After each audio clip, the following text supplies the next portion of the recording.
Alors, je vais parler un tout petit peu de l'arche de Noé. L'arche de Noé dont on parle dans l'écrit religieux qui serait un événement marquant pour l'histoire de l'humanité. Oui, je ne peux que vous confirmer que c'était un événement marquant, mais pas dans le sens que l'humanité s'imagine. C'était plutôt marquant pour les entités. En effet, dans l'histoire de l'arche de Noé, celui qui se fait passer pour Dieu a détruit la terre en balançant les eaux dans toute la surface de la terre. C'est impressionnant à quel point nous sommes manipulés. La manipulation est telle que même moi, ça me met à la renverse. Noé, dans son sens réel, signifie Zoé. La lettre N, quand on la positionne d'une certaine manière, ressemble à un Z. Or, selon le réel cosmique, Zoé signifie la vie, mais la vie dans le sens morantiel, dans le sens cosmique du terme.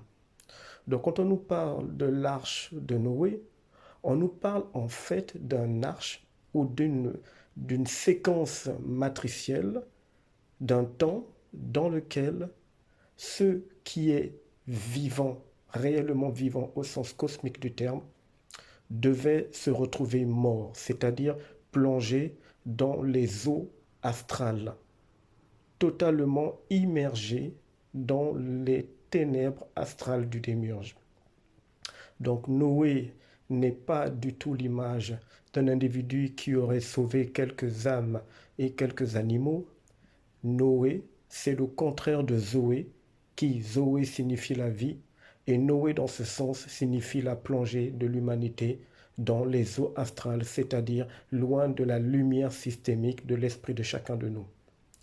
Et il y a ce réel que vous devez aussi savoir, c'est que lorsque cet événement s'est produit, selon l'écrit religieux biblique, l'eau en question symbolisait simplement la plongée de l'humanité totalement endormie et qui, à son réveil, devait se retrouver balancé dans une autre séquence holographique, c'est-à-dire dans un autre temps, dans lequel désormais les hommes seraient beaucoup plus soumis aux entités.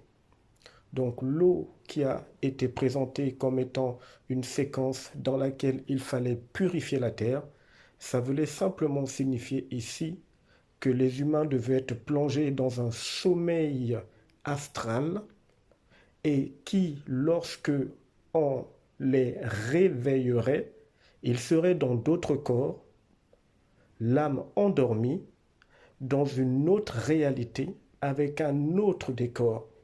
Et dans ce décor-là, les humains plongeraient dans ce qui deviendrait plus tard ce qu'on appelle l'époque médiévale, où justement il n'y aurait plus la possibilité, ou il n'y aura pas la possibilité, ou il n'allait pas y avoir la possibilité pour l'humain de comprendre ce qui s'est passé ou ce qui se passe.